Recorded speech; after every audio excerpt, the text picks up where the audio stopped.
અને હું આજે તમારી કસોટી કરી જ લઉં. 6:30 સુધી એથી ઉઠું જ નહીં.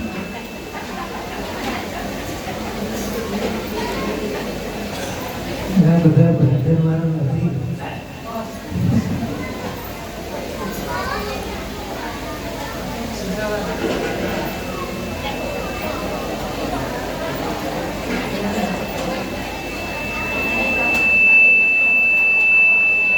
હવે કનૈયો રાધાજીની કસોટી કરવા ભગવાન બોલ્યા છે કે જો મારું દ્વારિકાથી ફોન આવ્યો છે અને મારે જવું જ પડશે.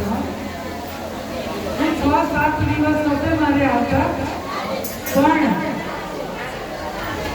6-7 દિવસ હું કેવી રીતે કાઢીશ? અને ત્યારે કહ્યું કે તું એકલી નથી, તો તારે બેનપણી લલિતા સાથે છે, લલિતાની સાથે રહેજે.